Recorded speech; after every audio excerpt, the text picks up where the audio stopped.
Hello दोस्तों, नमस्कार। बात कर लेते हैं आज के दिन भर की सारी बड़ी खबरों की, जहां सबसे पहले आपको बताएंगे दोस्तों व्लादिमीर पुतिन के डिनर में राहुल गांधी और कांग्रेसी अध्यक्ष खड़गे तक को नहीं इनवाइट किया गया दोस्तों, लेकिन शशि थरूर जमकर उधेड़ते दिखाई दिए डिनर पार्टी। बताएंगे सबसे बड़ी जानकारी, क्या व्लादिमीर पुतिन को भी पता है भारत की असली राजनीति? सबसे बड़ी जानकारी दोस्तों आपको बताएंगे ऑपरेशन सिंदूर में पाकिस्तान को पस्त करने वाले S-400 एयर डिफेंस की बढ़ेगी ताकत। रूसी कंपनी ने लगे हाथों लिया सबसे बड़ा ऐलान, भारत होगा व्लादिमीर पुतिन से खुश। जी हां, आपको बताएंगे कि व्लादिमीर पुतिन तो भारत से रवाना हो चुके हैं, लेकिन जाते जाते उन्होंने भारत को क्या क्या दिया दोस्तों। और जैसे ही भारत को तेल की सप्लाई जारी रहेगी, जैसा पुतिन ने दिया बयान, ठीक वैसे ही अमेरिका को आई भारत की याद। क्वाड का हवाला देकर लगा दी दोस्ती की गुहार। पाकिस्तान को ट्रंप ने दे दिया भारत के लिए बहुत बड़ा झटका दोस्तों। वर्ल्ड डिप्लोमेसी में आया सबसे बड़ा बदलाव। बताएंगे कैसे जियोपॉलिटिकल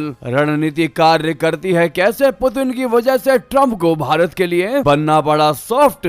पुतिन के भारत दौरे से अमेरिका में मची खलबली, तो ट्रंप ने दिल्ली के पक्ष में ले लिया बहुत बड़ा फैसला दोस्तों। वहीं भारत रूस की दोस्ती देखकर अमेरिकी अखबार ने ट्रंप के सिर पर फोड़ दिया ठीकड़ा। क्या कहा अमेरिकी अखबारों ने? तो वहीं पाकिस्तान में उठने लगे बड़े सवाल कि आखिर पुतिन पाकिस्तान क्यों नहीं आते, क्यों वो पाकिस्तान के पड़ोसी भारत में ही जाते हैं। जिसके बाद दोस्तों क्या जवाब मिला, जानकर आप या तो खूब हंसेंगे या फिर कहेंगे ये बात 100% सच है। जी हाँ, बताएंगे रूसी राष्ट्रपति को भारत में देखकर कैसे गुस्से से लाल हुए पाकिस्तानी एक्सपर्ट्स। इतना ही नहीं दोस्तों, इधर व्लादिमीर पुतिन भारत की यात्रा में लगे थे, जहाँ पर हर एक भारतीय का ध्यान व्लादिमीर पुतिन के स्वागत में लगा हुआ था। लेकिन उधर पीठ पीछे या यूं कहे बैकएंड में चीन ने चल दी बहुत बड़ी चाल, जिसका हुआ सबसे बड़ा खुलासा। भारतीय सीमा के पास खड़ा कर दिया आर्मी का नेटवर्क।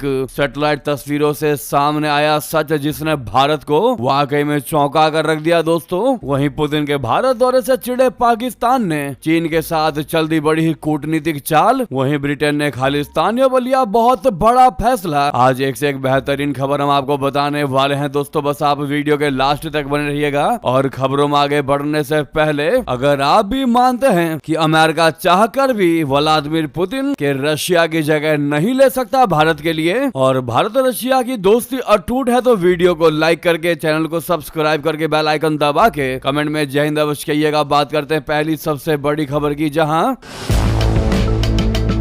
रूसी राष्ट्रपति व्लादिमीर पुतिन भारत दौरा खत्म कर अपने देश के लिए रवाना हो चुके हैं। पुतिन ने अपना दौरा खत्म करने से पहले राष्ट्रपति भवन में शिरकत की। पुतिन का यह डिनर कांग्रेस और बीजेपी के बीच राजनीतिक खींचतान को लेकर चर्चा में रहा दोस्तों। केंद्र सरकार की तरफ से पुतिन के लिए आयोजित डिनर में कांग्रेस के शीर्ष नेतृत्व में शामिल पार्टी के राष्ट्रीय अध्यक्ष मल्लिकार्जुन खड़गे और लोकसभा में नेता प्रतिपक्ष राहुल गांधी को आमंत्रित नहीं किया गया। वहीं कांग्रेसी नेता शशि थरूर को इस डिनर में बुलाया। खास बात यह है कि शशि थरूर इस डिनर में शामिल भी हुए। राष्ट्रपति भवन में आयोजित इस डिनर में शशि थरूर अपने चिर परिचित अंदाज में नजर आए। जो वीडियोस फोटोज निकलकर सामने आ रहे हैं, उसमें थरूर वित्त मंत्री निर्मला सीतारमण के साथ बात करते नजर आ रहे हैं। इस दौरान विदेश मंत्री जयशंकर जी, केंद्रीय वाणिज्य और उद्योग मंत्री पीयूष गोयल, लोकसभा स्पीकर ओम बिरला, केंद्रीय मंत्री सर्बानंद सोनोवाल भी नजर आ रहे हैं। निर्मला सीतारमण से बातचीत के बाद शशि थरूर केंद्रीय मंत्री सर्बानंद सोनोवाल से हाथ मिलाकर आगे बढ़ जाते हैं। ऐसे में राहुल गांधी और खड़गे को ना बुलाने को लेकर कांग्रेस महासचिव जयराम रमेश ने एक्स पर पोस्ट किया कि ऐसी अटकलें लगाई जा रही हैं कि क्या लोकसभा में विपक्ष के नेता और राज्यसभा में विपक्ष के नेता को राष्ट्रपति पुतिन के सम्मान में आज रात आयोजित राजकीय भोज के लिए आमंत्रित किया गया है? नहीं, दोनों नेता प्रतिपक्ष को आमंत्रित नहीं किया गया है। वहीं पार्टी के मीडिया सेल के चीफ पवन खेड़ा ने कांग्रेस सांसद शशि थरूर के इस डिनर में शामिल होने के फैसले को लेकर तंज कसा था। खेड़ा का कहना था कि हम होते तो अंतरात्मा की आवाज सुनते। उन्होंने ये भी कहा था कि इस निमंत्रण को स्वीकार करने वाले सवालों के घेरे में आते हैं। दोस्तों शशि थरूर ने एक बार फिर पार्टी लाइन से अलग राह पकड़ी है। थरूर न सिर्फ इस डिनर में शामिल हुए, बल्कि डिनर से पहले दो टूक कहा था कि वो इस डिनर में शामिल होंगे। ये पहली बार नहीं है दोस्तों जब थरूर ने पार्टी के शीर्ष नेतृत्व से अलग राह चुनी हो। इससे पहले भी आपको याद होगा, ऑपरेशन सिंदूर के प्रतिनिधिमंडल में पार्टी की तरफ से चुने गए नामों में शामिल नहीं होने के बावजूद थरूर विदेश दौरे पर गए थे। थरूर जिस तरह लगातार आलाकमान को चुनौती दे रहे हैं, इससे लगता है कि पार्टी के केंद्रीय नेतृत्व की बेचैनी बढ़नी तय है दोस्तों। वहीं आपको बता दें रूस के लंबे दूरी के एयर डिफेंस सिस्टम S-400 ने हालिया समय में लगातार ध्यान खींचा है। रशिया के इस सिस्टम का भारत भी इस्तेमाल कर रहा है। रशिया इस सिस्टम का इस्तेमाल यूक्रेन में कॉम्बैट ऑपरेशन में कर रहा है, तो वहीं भारत के लिए S-400 ने ऑपरेशन सिंदूर के दौरान पाकिस्तान के खिलाफ भारतीय एयर कैंपेन में अहम भूमिका निभाई थी। दोस्तों, अब यह सिस्टम और ज्यादा प्रभावशाली होने जा रहा है। इस सिस्टम का बेहतर होना, सटीक होना भारत के लिए भी अच्छी खबर है, क्योंकि भारतीय सेना को इससे अपनी हवाई सुरक्षा मजबूत करने में मदद मिलेगी। S-400 बनाने वाली कंपनी अलमाज एंटे ग्रुप के CEO यान नोविकोव ने बताया कि यह सिस्टम युद्ध में अपनी क्षमता साबित कर चुका है। कोई भी विदेशी एयर डिफेंस सिस्टम इसकी बराबरी नहीं कर सकता। उन्होंने कहा कि S-400 की क्षमता को बढ़ाया जा रहा है। S-400 ट्रायम्फ ने ऐसी नई खूबियां हासिल कर ली है जो आमतौर पर एयर डिफेंस सिस्टम में नहीं पाई जाती है। उन्होंने कहा कि इसे बेहतर करने के लिए लगातार काम किया जा रहा है। इससे आने वाले समय में S-400 और ज्यादा प्रभावशाली रूप में दिखाई देगा। यानी भारत में पुतिन का यह दौरा वाकई में सफल होता दिखाई दे रहा है दोस्तों, जिससे भारत अपना वाकई में खुश होगा। वहीं आपको बता दें, इतना ही नहीं, S-57 यानी सुखोई 57 पर रशिया ने भारत को दिया बहुत बड़ा ऑफर, जबकि बहुत अहम है ये फाइटर जेट अपने भारत के लिए। दोस्तों, रूस की समाचार एजेंसी तास की तरफ से एक बहुत बड़ी खबर सामने आई है कि रशिया ने भारत में सुखोई 57 का लोकलाइज प्रोडक्शन करने का बहुत बड़ा ऑफर दे दिया है। अगर ऐसा होता है दोस्तों, तो भारत में ये फाइटर जेट बनना शुरू हो जाएगा, उसका एक्सपोर्ट भी होगा। भारतीय वायुसेना की पुरानी जेट्स और कम संख्या की वजह से ताकत कम हो रही है। ऐसे में 5वीं पीढ़ी का स्टील्थ फाइटर जेट सुखोई 57 एक बड़ा मौका बन सकता है। भारतीय वायुसेना को 42 स्क्वाड्रन यानी हर स्क्वाड्रन में 18 जेट्स होते हैं दोस्तों, तो टोटल 42 स्क्वाड्रन की आवश्यकता है, लेकिन अभी सिर्फ 31 स्क्वाड्रन ही काम कर रही है, यानी करीब 200 जेट्स की कमी है।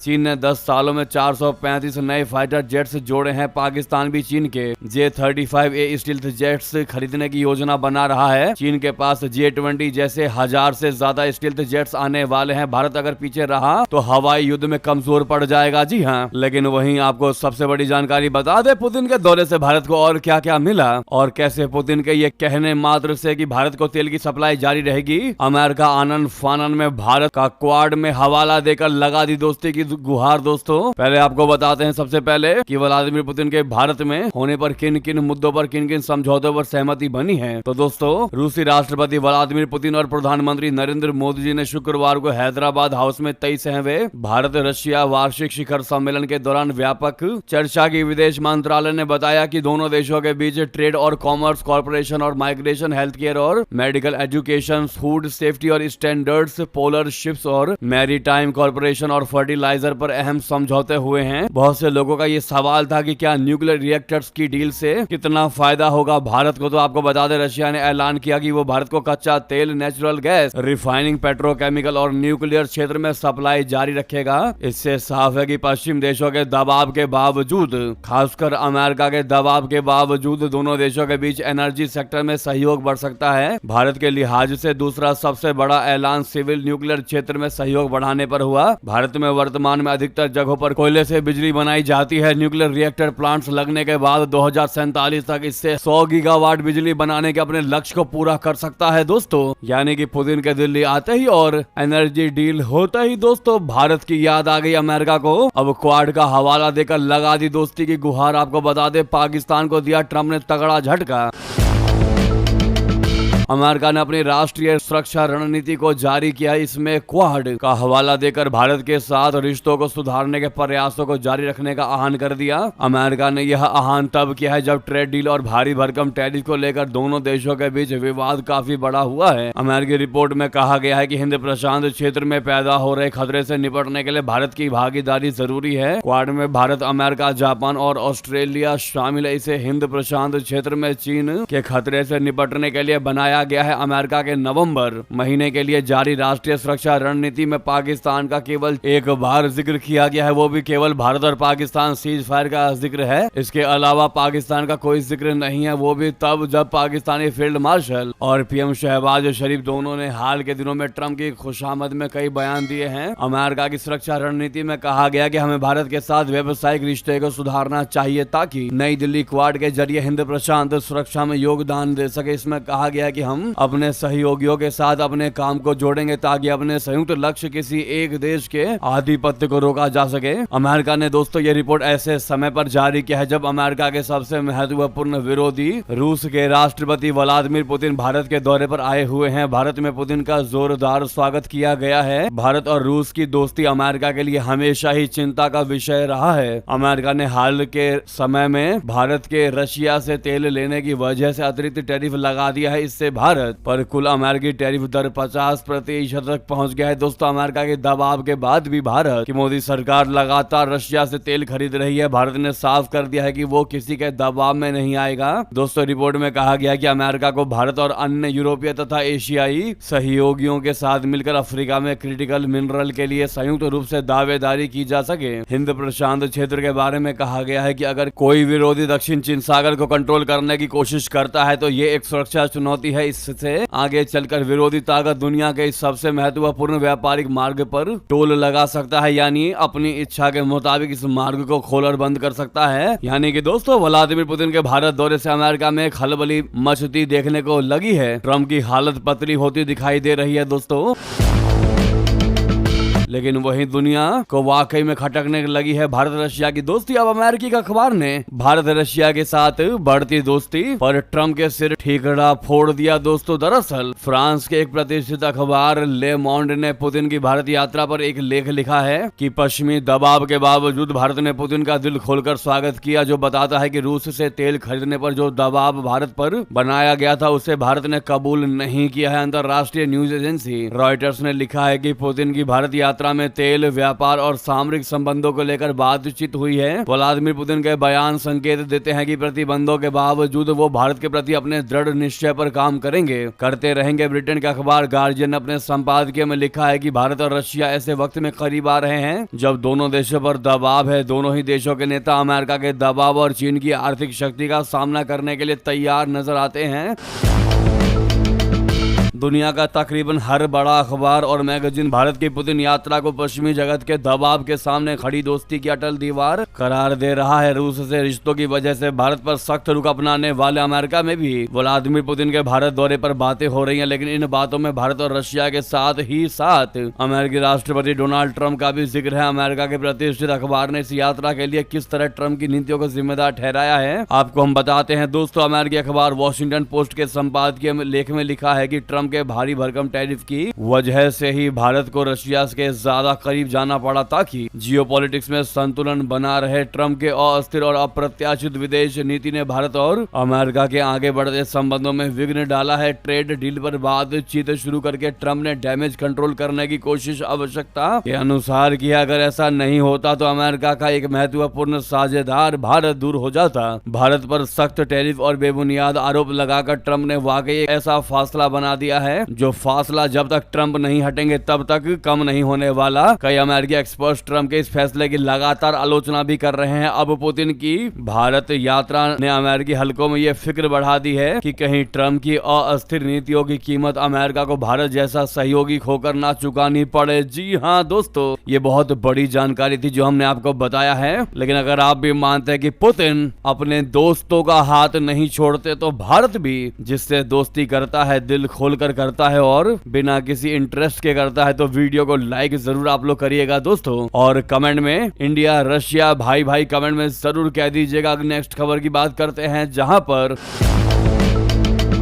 पाकिस्तानियों के मन में बड़ा सवाल, पुतिन पाकिस्तान क्यों नहीं आते, क्यों वो सिर्फ भारत ही जाते हैं, और अगर भारत जा सकते हैं तो पाकिस्तान क्यों नहीं आ सकते। ऐसे में एक्सपर्ट के सवाल पर पाकिस्तानी पत्रकार ने कर दी सबकी बोलती बंद, कह दिया जेब कटवाने थोड़ी ना आएगा पाकिस्तान, और अगर पाकिस्तान आया तो उनके प्लेन के पहिए भी खोल लिए जाएंगे पाकिस्तानियों के द्वारा। बता दें रूस के राष्ट्रपति व्लादिमीर पुतिन भारत के ऐतिहासिक दौरे पर है। इनके बीच पाकिस्तान में खलबली मची हुई है। पाकिस्तान में जमकर पुतिन के दौरे की खासी चर्चा हो रही है। दोस्तों पाकिस्तानियों में इस बात को लेकर निराशा भी है कि पुतिन इतनी बार भारत आ चुके हैं लेकिन एक बार भी पाकिस्तान नहीं आए। पुतिन ही नहीं बल्कि रशिया का कोई भी राष्ट्रपति आज तक पाकिस्तान नहीं गया, और पाकिस्तानियों के इस बात का भारी मलाल भी है। अब जब रूसी राष्ट्रपति पुतिन पश्चिमी दबावों के बीच भी भारत दौरे पर हैं तो पाकिस्तान के लोगों के मन में फिर एक बार ये सवाल उठ रहे हैं कि पुतिन कभी पाकिस्तान क्यों नहीं आते। हालांकि पाकिस्तान के बहुत से लोगों को अपने देश की असली सच्चाई पता है। और उनके प्रधानमंत्री शहबाज शरीफ तक कह चुके कि हमारे मुल्क दोस्त नहीं चाहते हैं कि हम उनके सामने भीख का कटोरा लेकर जाए। पुतिन के भारत दौरे के बीच पाकिस्तान की पत्रकार और मानवाधिकार कार्यकर्ता आरजू काज़मी तक ने भी अपने देश की हालत पर निराशा जताई है और कहा है कि पुतिन अपनी जेब कटवाने पाकिस्तान क्यों आएंगे।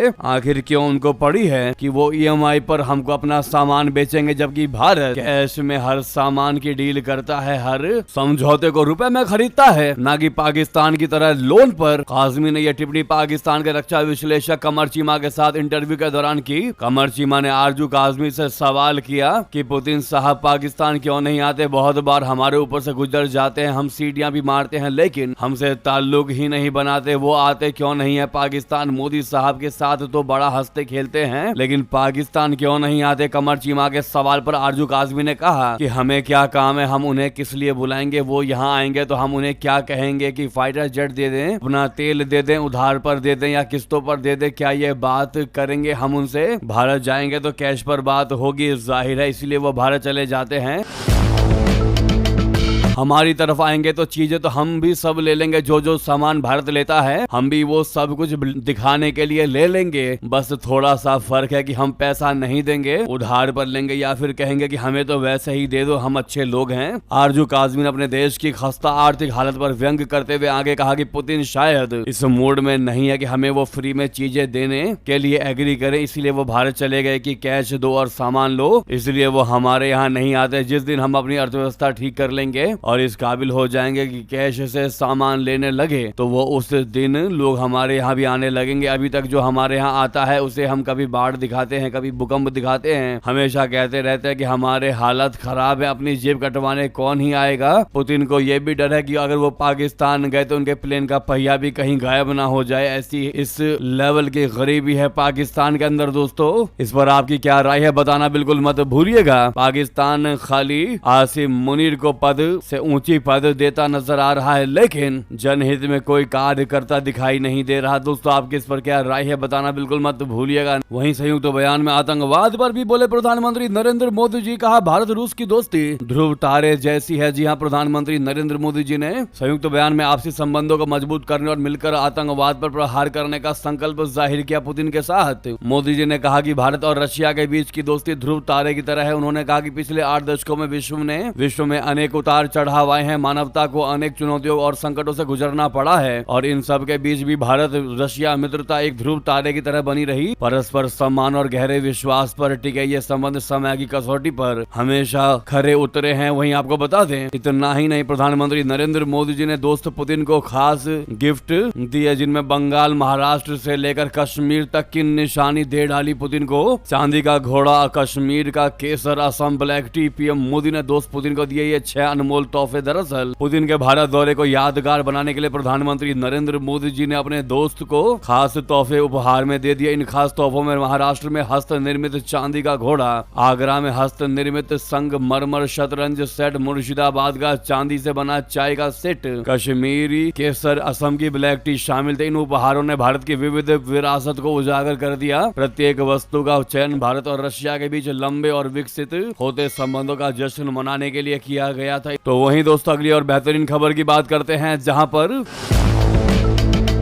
इधर पुतिन की भारत यात्रा, उधर चीन ने चल दी बहुत बड़ी चाल। हुआ बहुत बड़ा खुलासा, भारतीय सीमा के पास खड़ा कर दिया आर्मी नेटवर्क। सैटेलाइट तस्वीरों ने दिया सबको चौंका। जी हां, चीन की सेना भारत के बॉर्डर के पास बड़े पैमाने पर निर्माण कर रही है। चीनी आर्मी तिब्बती पठार पर नए बड़े एयरफील्ड और दूसरी सुविधाएं तैयार कर रही है। इससे उसकी पहुंच हिमालय के ऊपर मुश्किल पश्चिमी सीमा तक बढ़ जाती है। चीन तिब्बत के पठार पर न सिर्फ सैन्य बल्कि नागरिक उपयोग वाली सुविधाओं का भी नेटवर्क खड़ा कर रहा है। इससे युद्ध या संघर्ष जैसी स्थिति में चीनी सेना की पहुंच यहां आसानी से हो सकेगी। वॉल स्ट्रीट जर्नल यानी WSJ ने अपनी रिपोर्ट में सैटेलाइट तस्वीरों के जरिए यह खुलासा किया है। WSJ ने सैटेलाइट इमेज के आधार पर बताया है कि लहुंजे, बुरंग और टिंगरी में 3 नई डुअल यूज फैसिलिटी बन रही है। इनमें कम से कम 72 एयरक्राफ्ट या हेलीकॉप्टर खड़े होने की सुविधा होगी। यह क्षेत्र में चीन की सैन्य क्षमता को कई गुना बढ़ाता है। द वॉल स्ट्रीट जर्नल ने ब्लैक स्काई नाम के एक रियल टाइम स्पेस आधारित इंटेलिजेंस कंपनी कंपनी की 100 से अधिक